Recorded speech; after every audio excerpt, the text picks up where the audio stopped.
TV पर तो आंख है, मोबाइल है हाथ, दुख है तो इस बात का तन्हा पड़ी किताब। आनंद बख्शी अपने समय के सबसे महान और लोकप्रिय गीतकारों में से एक थे। लेकिन क्या आज के दौर में हमारी जनरेशन या आपकी भी जनरेशन कहीं ना कहीं अकेलापन महसूस करती है सोशल मीडिया और मोबाइल के चलते? बदलते रिश्ते, बदलते लोग, बदलता मौसम, चाहे न दिखें पर महसूस जरूर होते हैं। प्रणाम और स्वागत है आप सबका विश्व शांति दर्शन के मंच पर। चैनल को स्थापित करने का श्रेय जाता है विश्व शांति के उपासक, विश्व धर्मी प्रोफेसर डॉक्टर विश्वनाथ दा कराड जी को। इस चैनल के द्वारा हमारा उद्देश्य भारतीय मूल्यों, भारतीय संस्कृति, अध्यात्म और परंपराओं का निर्वाह करना है। आप देख रहे हैं गीतों के बोल बड़े अनमोल।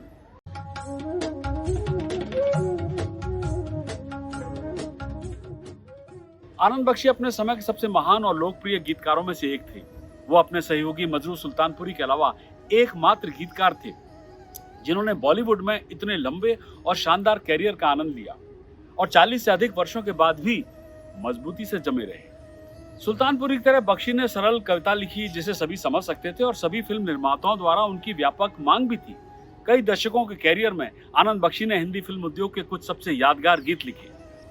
एक गायक बनने के सपने के साथ आनंद बख्शी बॉलीवुड में पैर जमाने के लिए बंबई उतरे और उस समय उन्हें पता ही नहीं था कि नियति उनके लिए अलग अलग योजना बना रही थी।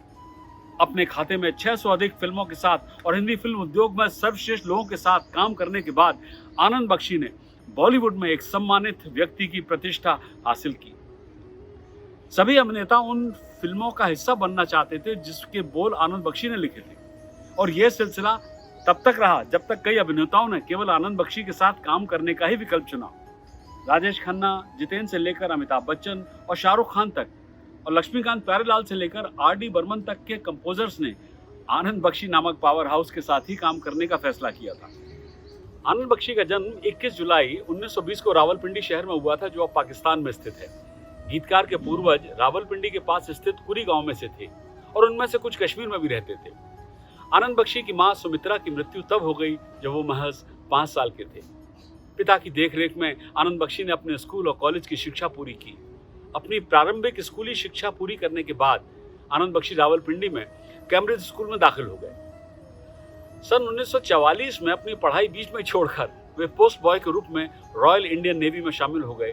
आनंद बख्शी बचपन से ही गायक बनने की इच्छा रखते थे और यही कारण था कि वे भारतीय नौसेना में नियुक्ति के बाद HMIS दिलावर और HMIS बहादुर जहाज पर सवार हुए, ये सोचकर कि जहाज उनकी फिल्मी महत्वाकांक्षाओं की भूमि बंबई में रुकेगा।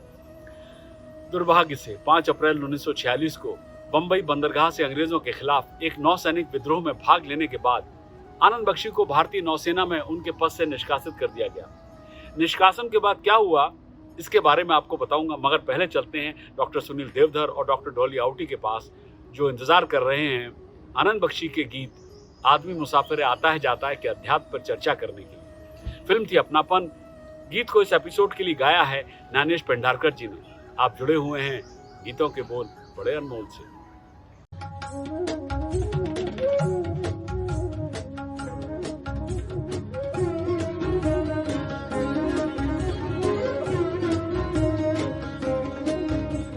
नमस्कार, स्वागत है आपका एक बार फिर से विश्व शांति दर्शन चैनल पर। आप देख रहे हैं प्रोग्राम गीतों के बोल बड़े अनमोल जो आधारित है डॉक्टर सुनील देवधर जी की पुस्तक बड़े अनमोल गीतों के बोल पर।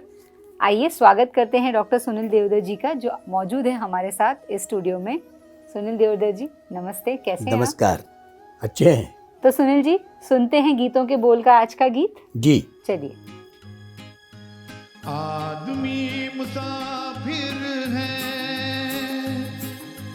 आता है जाता है, आते जाते रस्ते में यादें छोड़ जाता है। आदमी मुसाफिर है,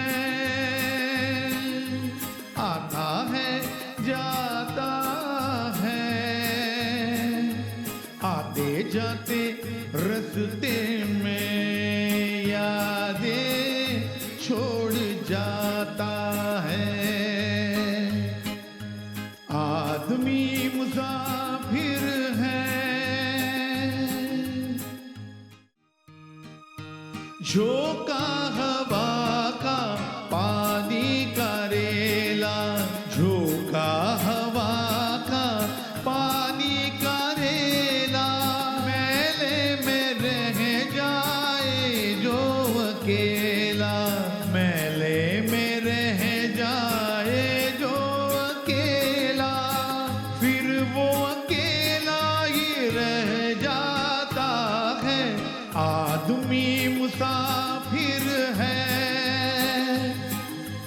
आता है जाता है।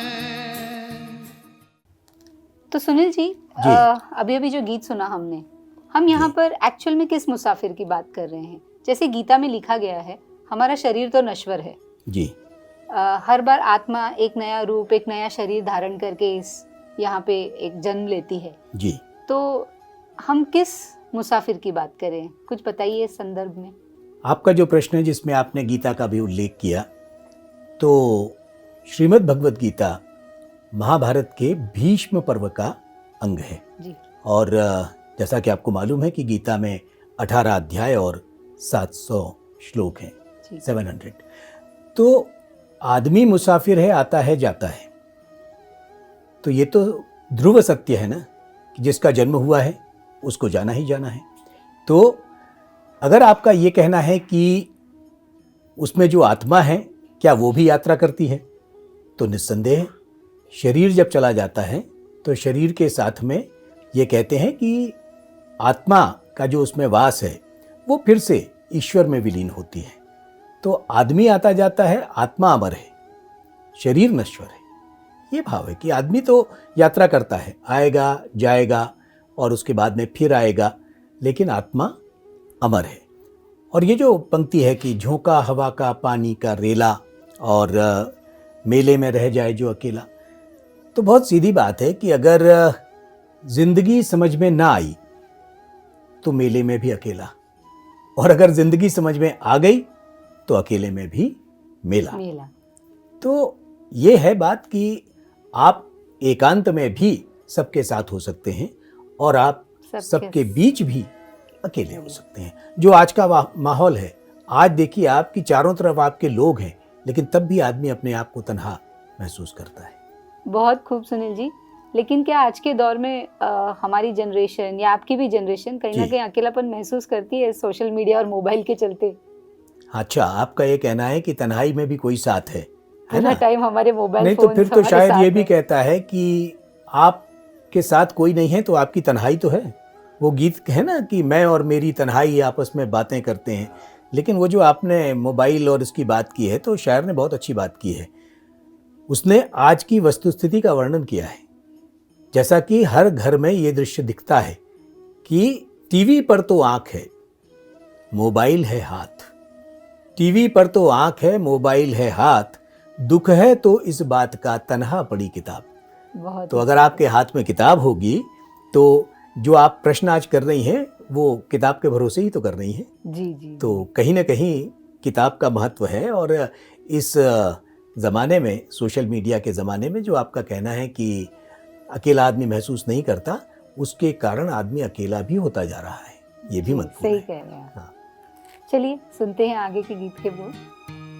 कब छोड़ता है ये रोग जी को, कब छोड़ता है ये रोग जी को, दिल भूल जाता है जब किसी को, दिल भूल जाता है जब किसी को, वो भूल कर भी याद आता है, आदमी मुसाफिर है, आता है जाता है। कब छोड़ता है ये रोग जी को, दिल भूल जाता है जब किसी को, वो भूल कर भी याद आता है। इन लाइनों में कैसा आध्यात्म छुपा है सुनील जी? ऐसा है कि याद या स्मृति या स्मरण ये एक ऐसा पक्ष है जो हमें हंसाता भी है और हमें रुलाता है। अगर हम किसी को, क्योंकि यादें, स्मृतियाँ सुखद भी हो सकती हैं और दुखद भी हो सकती हैं, जब हम किसी को भूलते हैं या कोई हमें भूलता है, ये दोनों बातें आदमी की अपनी फितरत है। और इसीलिए बड़ी सुंदर पंक्तियां हैं इसमें कि जो तुम्हारे विस्मरण की बात है वो हमारे संस्मरण की बात है, जो तुम्हारे विस्मरण की बात है वो हमारे संस्मरण की बात है, तुम हमें भूले हम न भूले तुम्हें, अपने अपने आचरण की बात है। तो जब आप अपने आचरण की बात करते हो, तो जैसे कि इसकी अंतिम पंक्ति आपने कहा कि वो भूल कर भी याद आता है, तो अगर कोई आपको याद आता है और किसी भी तरह से याद आता है, तो फिर कहीं ना कहीं वो यादें एक जीवन का सत्य भी हैं, क्योंकि वो हमारा पीछा छोड़ती नहीं है। तो सुनील जी, ऐसे ही कुछ भाव हमारे पिछले एक एपिसोड में जो गीत था, यादें न जाएं बीते दिनन की, शैलेंद्र जी ने लिखा हुआ गीत जो है, कुछ मिलता जुलता भाव इस गीत में भी प्रतीत हो रहा है। दिन जो पखेरु होते जी, पिंजरे जी, में मैं जी। रख लेता। तो सुनील जी, सुनते हैं इस गीत के आगे के बोल। क्या साथ लाए क्या तोड़ आए, क्या साथ लाए क्या तोड़ आए, रस्ते में हम क्या क्या छोड़ आए, रस्ते में हम क्या क्या छोड़ आए, मंजिल पे जाके याद आता है आदमी मुसाफिर है, आता है जाता है। सुनील जी, गाने जी। की ये जो लाइनें थी, क्या साथ लाए थे क्या छोड़ आए, मंजिल जी। पर जाकर ही याद आता है, जी लेकिन कहीं ना कहीं हमारी परवरिश फाइनल रिजल्ट्स में बहुत इंपॉर्टेंट रोल प्ले करती हैं, क्योंकि मेरे कर्म अच्छे या बुरे जो भी रहेंगे, जी कहीं जी ना कहीं एक अपब्रिंगिंग का उसमें बहुत बड़ा रोल होता है। फाइनली मुझे अगर अच्छी अपब्रिंगिंग मिली होगी तो मैं कुछ अच्छा करूंगा।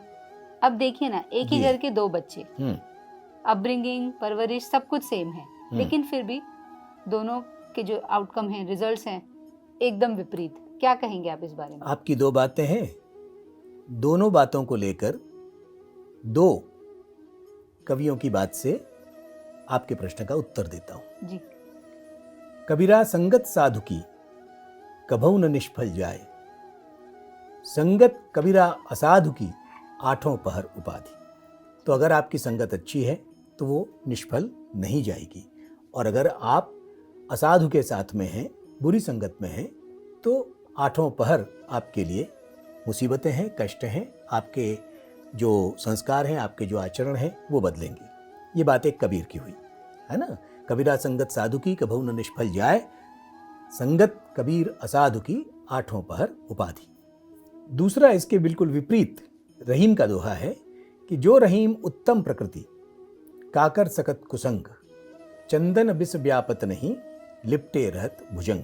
कि चंदन के पेड़ों पर भुजंग यानी सर्प लिपटे रहते हैं, लेकिन चंदन का जो मूल स्वभाव है, उसकी सुगंध है, उस पर कोई बाधा नहीं पहुंचती। इसलिए ये संस्कार और मनुष्य की मूल प्रकृति दोनों ही बातें अपना अपना रोल, अपनी अपनी भूमिका निभाती हैं।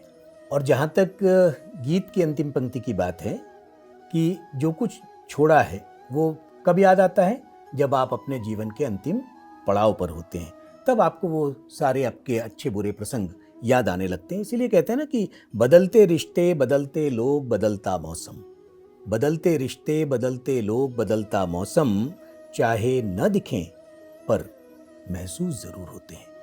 बहुत खूब सुनील जी, तो चलिए सुनते हैं आगे की लाइनें। जब डोलती है जीवन की नैया, जब डोलती है जीवन की नैया, कोई तो बन जाता है खिवैया, कोई तो बन जाता है खिवैया, कोई किनारे पे ही डूब जाता है, आदमी मुसाफिर है,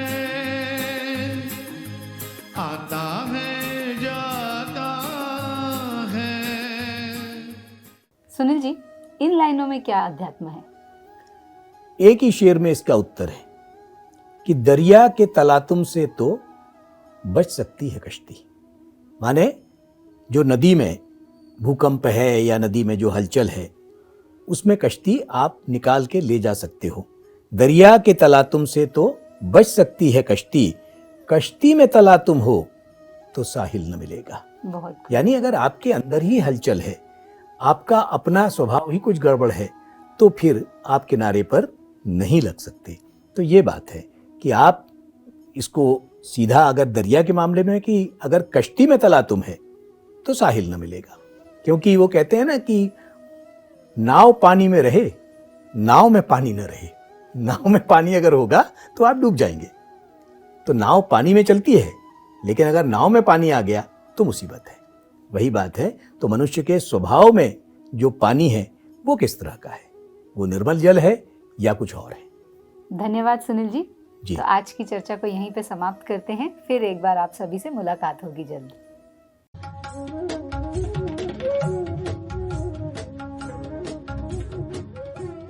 वेलकम बैक। आप देख रहे हैं गीतों के बोल बड़े अनमोल, और कहानी चल रही है गीतकार आनंद बख्शी की। जैसा कि मैंने आपको बताया कि 5 अप्रैल 1946 को बंबई बंदरगाह से अंग्रेजों के खिलाफ एक नौसैनिक विद्रोह में भाग लेने के बाद आनंद बख्शी को भारतीय सेना में उनके पद से निष्कासित कर दिया गया।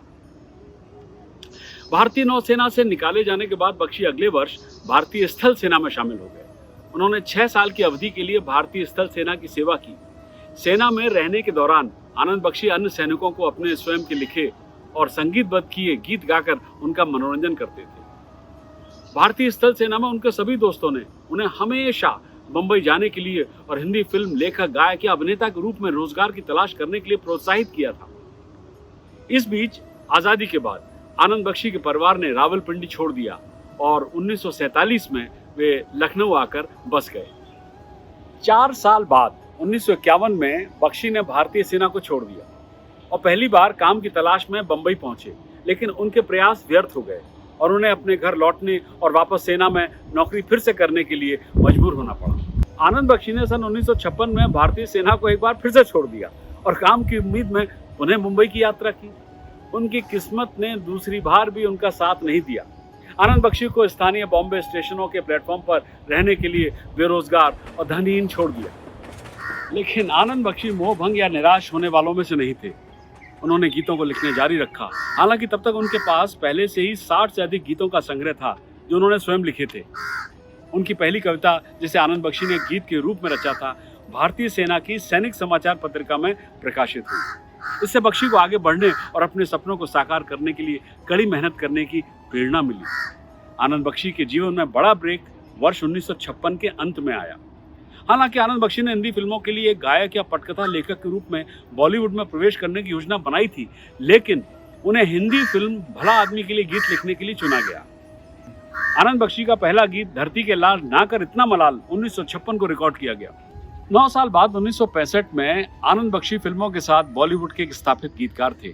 फिल्म हिमालय की गोद में, जब जब फूल खिले और मिलन उनकी झोली में थी। लेकिन आनंद बख्शी को जनता के बीच लोकप्रिय बनाने वाली फिल्म 1972 की थी। नाम था मोम की गुड़िया। मोम की गुड़िया गीतकार आनंद बख्शी और संगीत निर्देशक लक्ष्मीकांत प्यारेलाल के बीच सफलता की कहानी की शुरुआत भी थी। उन्होंने बाद में कई फिल्मों में एक साथ काम किया, जिसमें कुछ बेहतरीन गाने थे जो बॉलीवुड ने आज तक सुने हैं। 1972 में फिल्म हरे रामा हरे कृष्णा का लोकप्रिय हिंदी फिल्म ट्रैक दम मारो दम भी रिलीज हुआ। एक ट्रैक जिसने गीतकार के रूप में आनंद बख्शी की बहुमुखी प्रतिभा को उजागर किया, जबकि उन्होंने पहले ही एक बॉलीवुड में गीतकार के रूप में अपनी पहचान बना ली थी। आनंद बख्शी को लता मंगेशकर के साथ एक युगल गीत में बॉलीवुड प्रोडक्शन के लिए गाने का पहला अवसर मिला। गीत बागों में बहार आई को अच्छी तरह से स्वीकार किया गया। बागों में बहार आई, होठों पे पुकार आई, आजा आजा आजा आजा मेरी राम। और आनंद बख्शी ने शोले, महाचोर, चरस और बालिका वधू जैसी फिल्मों के लिए अन्य गीत भी गाए। आनंद बख्शी को कव्वालियां बहुत पसंद थी और उन्होंने अपने कैरियर के इस हिस्से के दौरान कई कव्वालियां लिखी और गाई थी। आनंद बख्शी जीवन के बाद के चरणों में हृदय और फेफड़ों की बीमारियों के मरीज थे। वे जीवन भर धूम्रपान करते रहे और इसका उनके सिस्टम पर, उनकी सेहत पर बुरा असर पड़ा। 2001 में बॉम्बे के नानावती हॉस्पिटल में उनकी हार्ट सर्जरी हुई। आनंद बख्शी ने कई अंगों की विफलता के कारण दम तोड़ दिया, उनका सिस्टम कोलैप्स कर गया और 30 मार्च 2002 को नानावती अस्पताल में उन्होंने अंतिम सांस ली। अपनी मृत्यु के समय वे 81 वर्ष के थे। आनंद बख्शी के गीत उनकी मृत्यु के बाद रिलीज होने वाली फिल्मों में इस्तेमाल होते रहे। उनका अंतिम लेखन वर्ष 2008 में प्रदर्शित फिल्म महबूबा के लिए था। आनंद बख्शी को हिंदी फिल्मों के लिए लिखे गीतों के लिए रिकॉर्ड तोड़ 40 नामांकन प्राप्त हुए थे फिल्म फेयर अवार्ड्स के लिए। उनके नाम पर सर्वश्रेष्ठ गीतकार के लिए 4 फिल्म फेयर अवार्ड्स अभी तक हैं। हुई प्यास से अधमरी, काला पड़ा शरीर, दिल्ली के दरबार में नदियां मांगी नीर। गीतकार साहिर लुधियानवी जी ने जीवन और मृत्यु के सफर को कितना आसान बना दिया है। ये पतवार का पता है न किनारों का, ये कश्ती चल रही कैसे खुदा जाने, इस धुंध के आलम में गर्दो गुबार में जिंदगी पल रही कैसे खुदा जाने। तो आनंद बख्शी की इसी जानकारी के साथ यहीं लेते हैं विराम। अगली बार ढूंढेंगे अध्यात्म, फिल्म धुंध के गीत। संसार की हर शय का बस इतना ही फसाना है, एक धुंध से आना है, एक धुंध में जाना है। गीतकार हैं साहिर लुधियानवी। सब्सक्राइब कीजिए, साझा कीजिए और देखते रहिए मेरे साथ विश्व शांति दर्शन।